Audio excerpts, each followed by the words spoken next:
Assalamu alaikum wa rahmatullahi wa barakatuh. How are you all? I hope you are fine.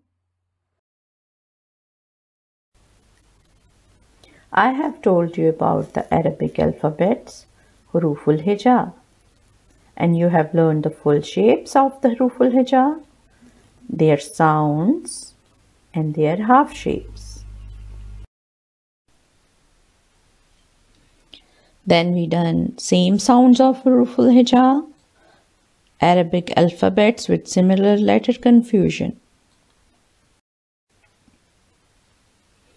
As we have learned the Arabic alphabets, all their similarities and the confusion, now the next step is to learn Harkaat. So our today topic is Harkaat.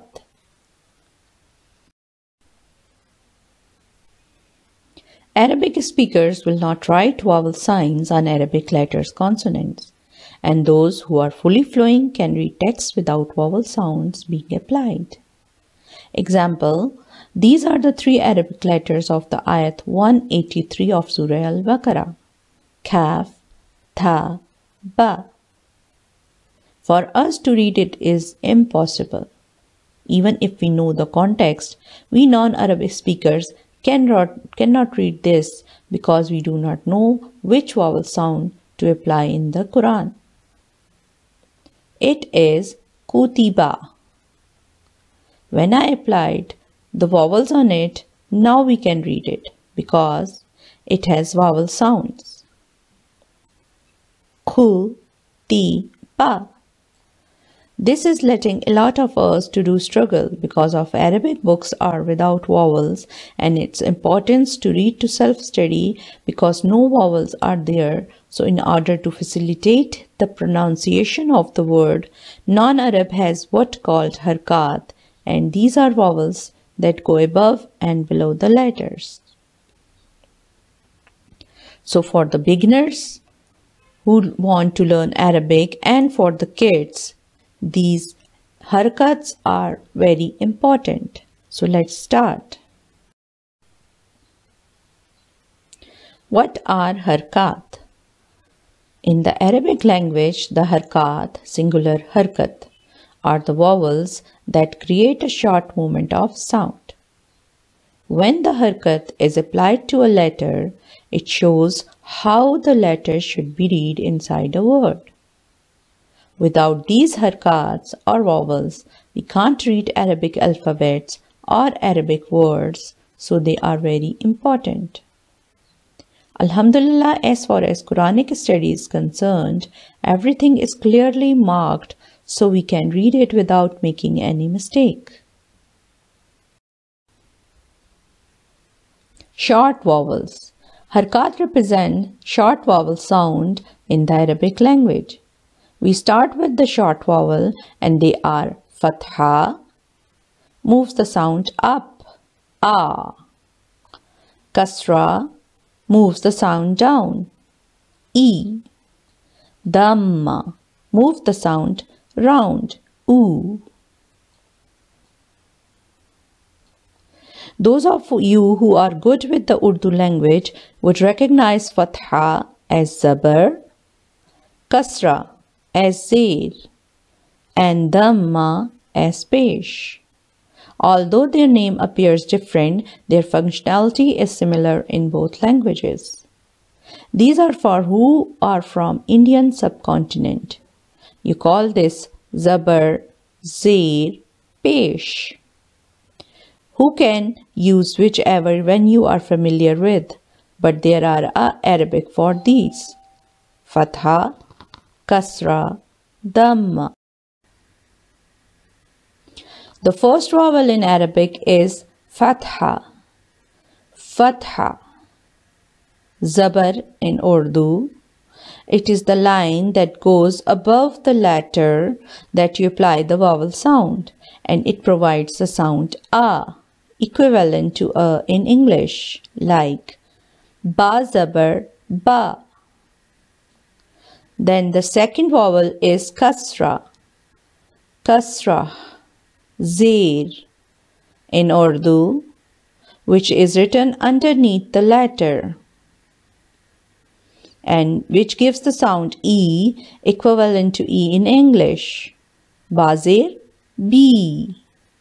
Sometimes it is pronounced Bazir B. That is wrong. It's Bazir B. E, E sound. Then we have the third vowel, that is Dhamma. Dhamma, pesh in Urdu. It is the line that goes above the letter that you apply the vowel sound, and it gives the rounding sound. For example, it ends up with oo sound equivalent to U in English. Bapesh, boo. Sometimes it is also pronounced wrong, like some people say Bapesh bo. That is wrong. It's Bapesh boo. The pesh or the dhamma give the sound oo. Oo.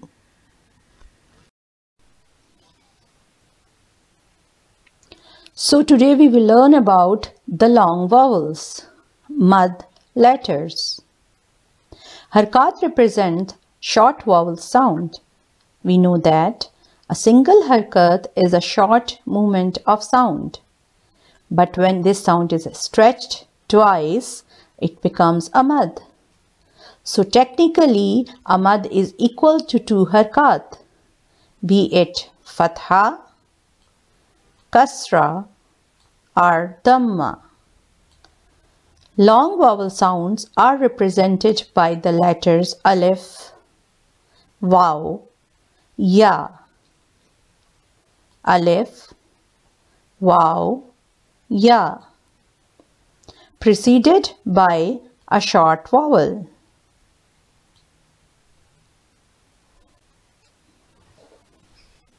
First is fatha. When fatha is followed by an alif, it is a stretch for 2 counts or by 2 harkat. That means 1 harkat become 2 harkat instead, and it is called alif mad. Please note that fatha followed by alif. First fatha, fatha, then alif. These combination elongated the sound a, and it becomes a. Like khafzir ki ta alif zabar ta, ba do pesh bun, it's kitabun, kitabun. Otherwise, if there is no alif over here, then it should sound kitabun, kitabun. But as it is alif over here, so it is alif mad and it pronounced kitabun. Then we have second one, that is dhamma. When a dhamma is followed by a waw, it is stretched for 2 counts or by 2 harkat, and it is called waw madda. Please again note that dhamma is followed by waw. These combination elongated the sound oo, like kaf waw pesh ku, mim waw pesh mu, kumu. It's not kumu, it's kumu. Then we have third, that is kasra. When a kasra is followed by a ya, it is stretched for 2 counts or by 2 harkat, and it is called ya mad. Please again note that kasra followed by ya. First kasra, then ya. First kasra, then ya. These combination elongated the sound e, like khaf zabar kha, ra ya zir ri, kari, mim do pesh man, karimun, karimun.